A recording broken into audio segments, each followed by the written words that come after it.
I wasn't supposed to remember. My hands were shaking when Michael said it. I didn't spill my drink. I'm too disciplined for that. But I felt the tremor start in my chest and worked its way down to my fingertips. We were at some hotel ballroom in New York, one of those places where they charge you $60 for chicken that tastes like nothing, and the waiters move through the room like they were walking on eggshells. I wasn't supposed to remember. That's what I kept thinking as I sat there in my sports coat, the one I bought special for this dinner, watching my son stand at the podium with that smile on his face, the smile that used to belong to his mother, the smile he used to give me when I'd pick him up from school and he'd run toward the car. He was talking about himself, about how he did it alone. My name didn't come up. That was the part that sat in my throat like something I couldn't swallow.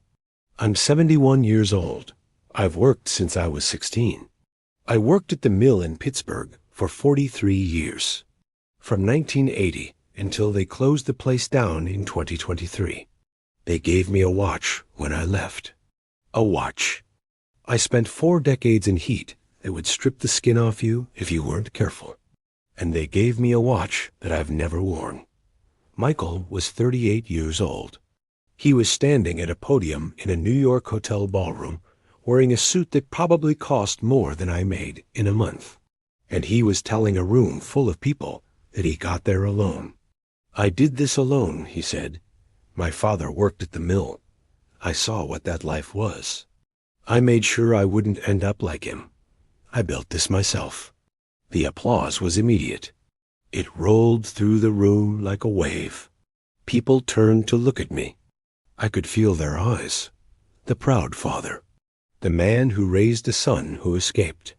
The cautionary tale in the third row, clutching a napkin and trying not to think about anything. I didn't cry. I want to be clear about that. I'm not a crying man. My generation didn't raise crying men. But something in my chest cracked open. And I sat there in front of 200 people, feeling like I'd been turned inside out. When they finished dinner, Michael came over to where I was sitting. He put his hand on my shoulder. That was great, wasn't it, Dad? He said, did you see the look on their faces when I talked about building it myself? I looked up at him. He was so proud, so genuinely proud. And I realized something in that moment that I've been sitting with ever since. He actually believed it. He actually believed he did it alone. That drive home from New York was the longest drive of my life. I left right after dinner. Didn't even wait for the after party or whatever they had planned. I just got in my truck. A 2019 Chevy I paid cash for because I never owned anything I couldn't pay for outright. And I drove back to Pittsburgh. 4 hours on the highway at night. Nobody on the road except other people driving away from something or driving toward something. I was doing both. I kept thinking about the things he didn't say at that podium. He didn't say that when his mother got sick during his junior year of college, I worked weekends at a second job at the loading dock, so his mother could have the treatment she needed, and he could keep his scholarship. He didn't say that. He didn't even know. His mother and I made sure he didn't know. That was our job. To keep him insulated from how hard we were working, to keep him moving forward. He didn't say that when he wanted to go to that expensive summer program before law school, the one that cost $8,000, I took out a second mortgage on the house. Not a big house. A 3-bedroom in a neighborhood where people knew each other and looked out for each other. I borrowed against it so Michael could spend 12 weeks studying trial law in Boston. The bank approved it because I had 40 years of mill employment history. They knew I was reliable. They knew I'd pay it back. He didn't say that when he graduated from law school with debt, I paid it off. All of it. $120,000. I did it quietly, without fanfare. I took early distributions from my retirement account. I paid the penalties. And I wrote a check. His mother was already gone by then. I kept working those extra hours. I barely slept, but I did it. He didn't say any of that because he didn't know.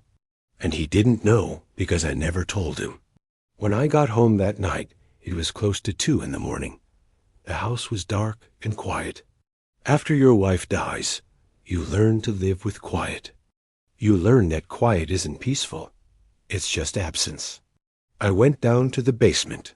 I don't go down there much anymore. It's where I keep things I don't look at. Boxes from my mother's house that I never unpacked. Photo albums from when Michael was born. And there's a filing cabinet. Old metal, the kind from the 1970s, where I kept all the important documents, pay stubs, mortgage papers, medical bills, the written history of my life. I sat down at the old workbench where I used to fix things. I don't do that much anymore because my hands have arthritis now from the mill work. And I started pulling out files. Here's what I found. Michael's college acceptance letters. 6 of them. I kept every single one. I remembered helping him write his personal essay. The one where he talked about his father, the steelworker, and how he wanted to build something with his mind instead of his hands. I remembered thinking when I read that line that he was ashamed of me, but I was proud of him. Shame and pride can exist in the same moment. I've learned that. Here are the tuition bills. Here's the payment history, every semester documented. Here is the second mortgage. Here is the summer program receipt. Here is the law school loan payoff. Proof. Documentation. The financial skeleton of what a father gave, but what I didn't have, what I'd never created, was a record of the time. The nights I drove him to debate competitions when he was in high school, 3 hours each way, coming back exhausted to work my shift the next morning. The summer he was 12, and I taught him how to fix a car engine, because I wanted him to understand how things worked, how if you paid attention and took your time, you could figure out almost anything. The years of standing in the bleachers at his soccer games, even though I was so tired that I had to lean against the fence to keep myself upright. Time doesn't leave receipts. Work leaves pay stubs. Money leaves records. But presence, constant, quiet presence, that leaves nothing behind but memory. And he didn't have those memories. Or if he did, they didn't matter to the story he was telling about himself.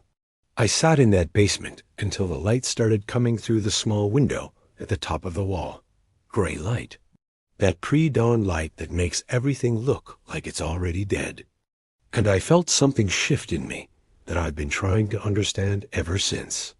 I realized that I had disappeared myself. All those choices I made. To not tell him what I was sacrificing. To make it look easy.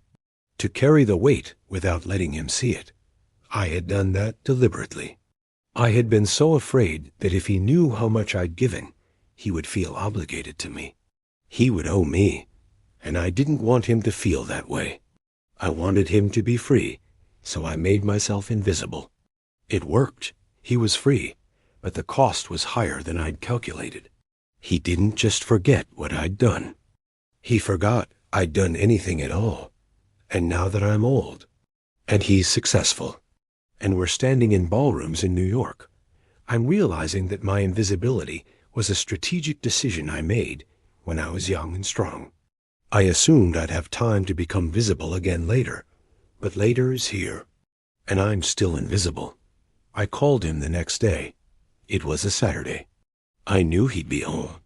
"Michael," I said, "I need to talk to you about something." He was cheerful. He was still riding the high of the promotion.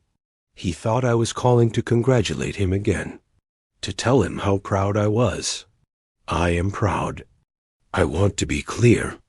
I am so proud of him that it sometimes makes me have trouble breathing. That's not in question. "Dad," he said, "that dinner was incredible. Did you see those people? Some of them are Fortune 500 executives, and they were listening to me." "I know," I said.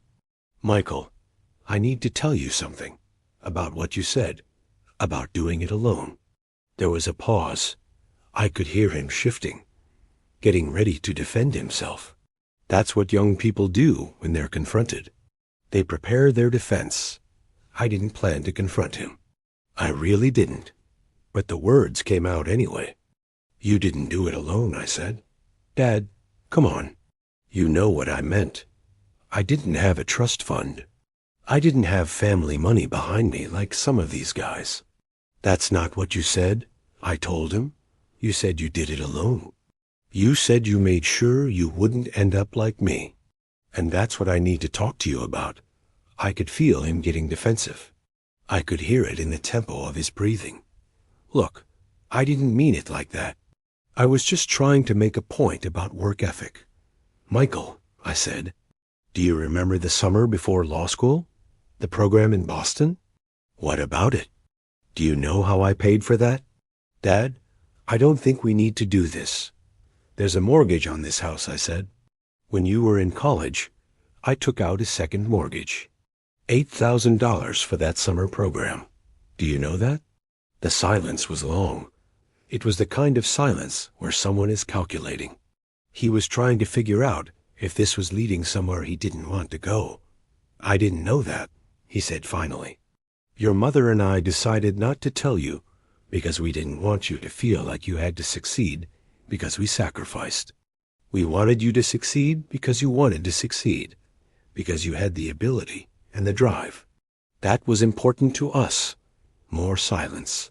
Dad, I don't want to be responsible for your choices. That's not what this is about. Then what is it about? It is about the fact that you standing in rooms full of powerful people and telling them that you did everything by yourself, that you built it all alone. And that's not true. That's not the full story.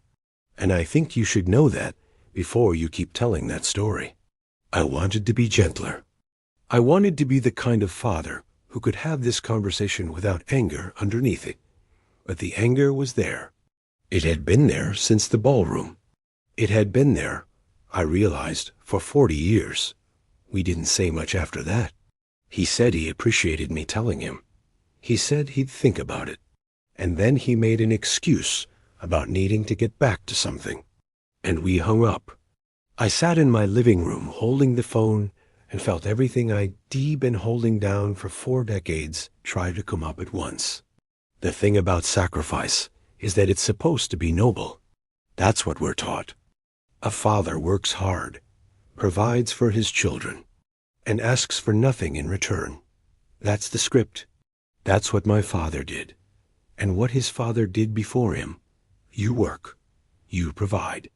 You don't complain. You don't ask for acknowledgement. You just do it. But somewhere along the way, I realized that script was written by men who were dead. Men from generations where that kind of sacrifice was actually invisible, because nobody was expected to talk about their feelings anyway. It was the water you swam in. You didn't have to name it because everyone understood it. But Michael didn't understand it. Michael grew up in a time when things were named, when people talked about their feelings, when you were supposed to tell people how much you loved them, and celebrate publicly and share your wins with everyone you knew. So when I chose to stay silent, when I chose to make my sacrifice invisible, I wasn't actually being noble. I was being absent. I was teaching him that work that doesn't get acknowledged doesn't count. I was teaching him that the people who love you most should disappear so you can shine. And he learned that lesson really well. The anger came in waves after that phone call. Some days it was sharp and hot. Other days it was dull and heavy, like something sitting on my chest that I couldn't quite get out from under. I was angry at Michael for being thoughtless, for not asking where the money came from, for constructing this mythology of self-made success without ever questioning it. But I was more angry at myself, because I knew, somewhere in me, I'd always known, that I was complicit in my own erasure. I was angry at my father for teaching me that a man doesn't speak about what he gives. That strength means silence. That love means sacrifice without acknowledgement. I was angry at the generation before me that built this mythology of self-reliance and pulled themselves up by their bootstraps, without ever mentioning that someone bought them the boots. Someone washed the boots. Someone made sure the boots fit. I was angry at myself for being 71 years old and only now realizing that. I'd spent my entire adult life in service of an idea that was probably a lie to begin with. I thought about calling him back. I thought about sending him the documents, the mortgage papers, the law school loan receipt. Here is the proof, Michael. Here is the evidence that you are not self-made. Here is what it cost. But I didn't do that, because I knew what that would accomplish. It would make him feel guilty. It would make him feel like he owed me something. It would turn my sacrifice into a debt he carried. And that was never what I wanted.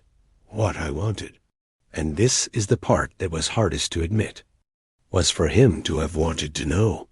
I wanted him to have asked. I wanted him to have looked at me during that promotion dinner and thought about all the years, all the quiet years, and felt something. I wanted to be remembered without having to remind him.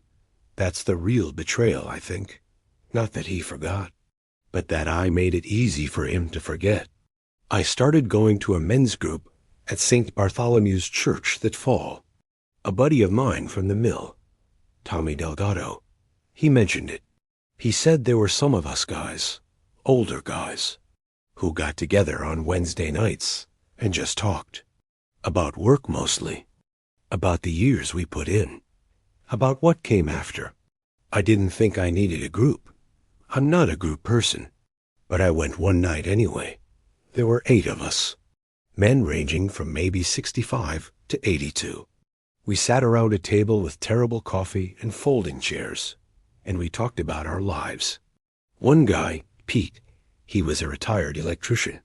He told a story about his daughter getting married and not asking him to walk her down the aisle because she wanted to walk alone.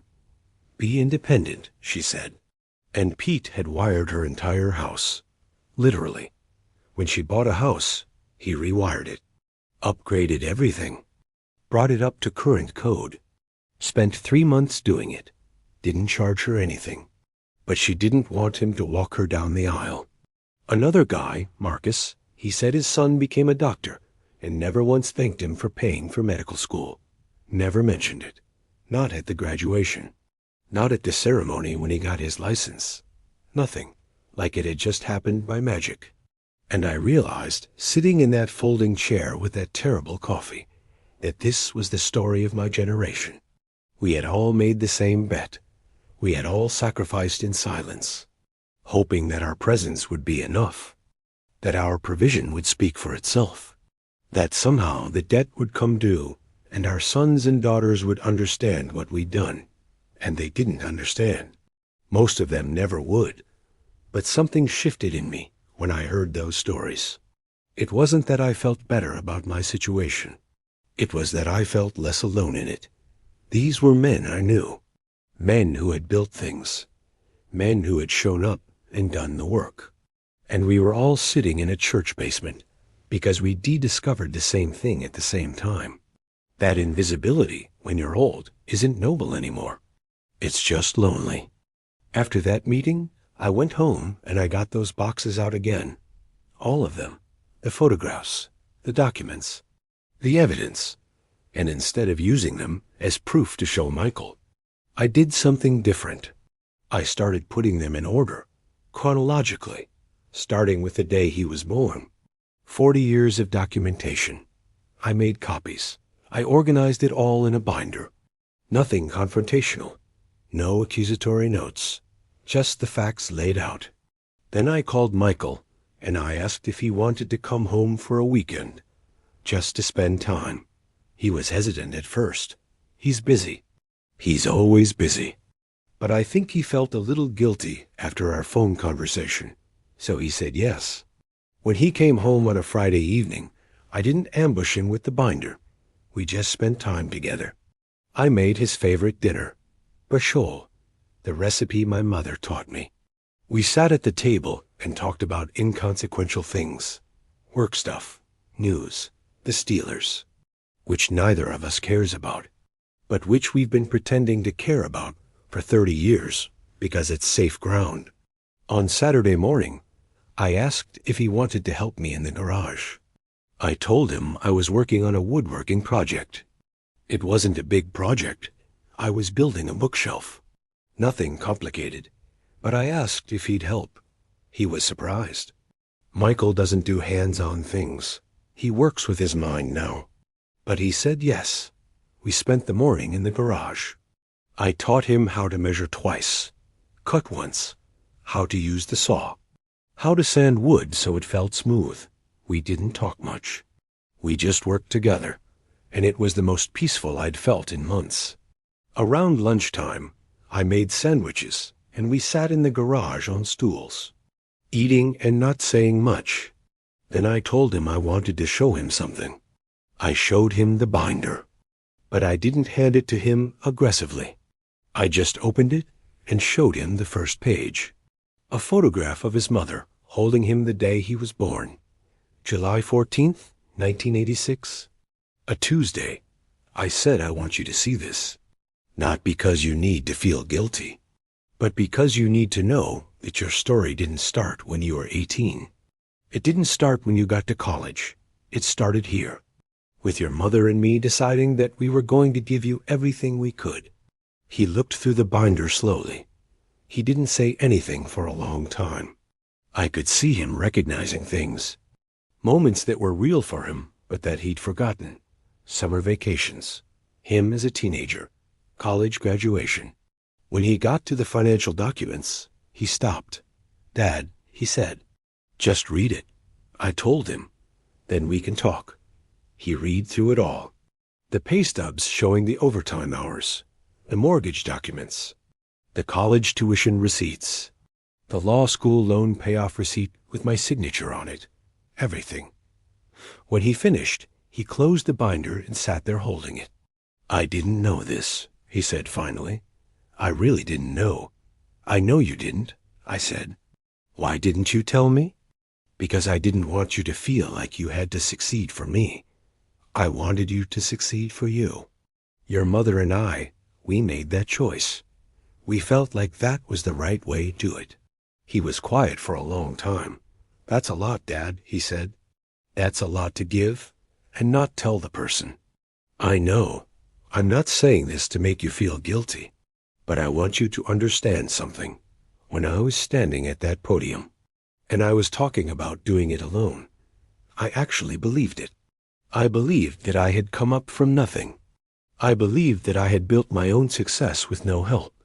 And I believed that because nobody ever told me otherwise. "I know," I said. "And now I'm sitting here realizing that my entire narrative about who I am is built on a foundation that isn't true. I'm not a self-made man. I'm a man whose father worked himself half to death so I could have options. And I've been telling the world the opposite story." He was crying. My son was sitting in my garage, holding a binder of evidence that his father loved him, and he was crying. I put my hand on his shoulder. "Don't do that," I said. "Don't make yourself responsible for my choices. Don't let this become about guilt. That's not what this is." "Then what is it about?" he asked. "It's about me needing you to know. That's all. It's about the fact that I'm old now, and I'm not going to be around forever. And I needed you to know that I was there, that your mother was there, that we showed up." He nodded. We sat in that garage for another hour. We didn't say much. We just sat together.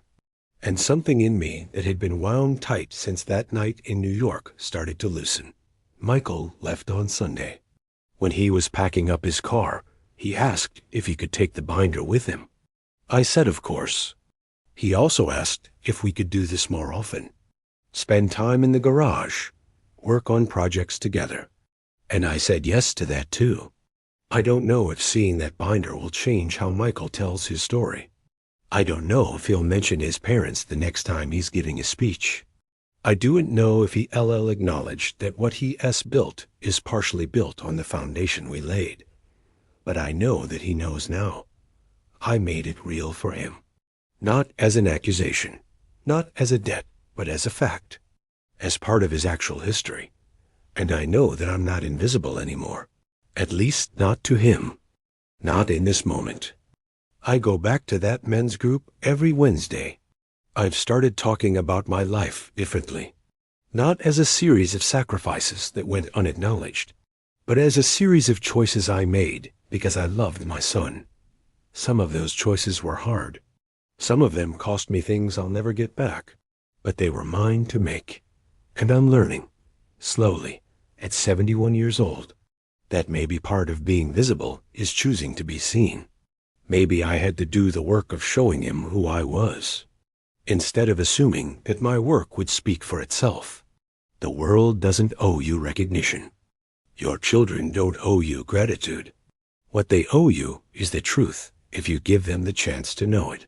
And what you owe yourself is the decision to not disappear completely while you're still alive to be found. I'm still angry sometimes. I'm still sad about the years I spent invisible. I'm still grieving the version of manhood I was taught, the one where you sacrifice in silence and expect nothing in return. And somehow that's supposed to be enough. But I'm also something else now. I'm present in my own life, in my own story. And that feels like something. Not everything, but something. My son is flying back next month. We're going to build something bigger this time. Maybe a desk. I've always wanted to build a proper desk. The kind that lasts. The kind that someone would want to keep. We'll do that together. And when we're done, it will be something real. Something made by both our hands. And he'll know that. He'll know exactly what it cost. Not in the way that makes him feel guilty, but in the way that makes him feel known. I'm old. I won't be here forever. But for right now, for whatever time I have left, I'm not going to disappear. I'm going to make sure I'm remembered while I'm still here to be remembered. That's the story I'm telling now. That's the man I'm becoming. Someone who speaks. Someone who names what he's done.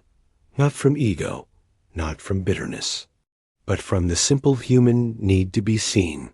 And from the knowledge that if I don't make myself visible now, nobody else will. My father never told me his sacrifices. I don't even know what he gave. And now he's been dead for 12 years. And I'll never know.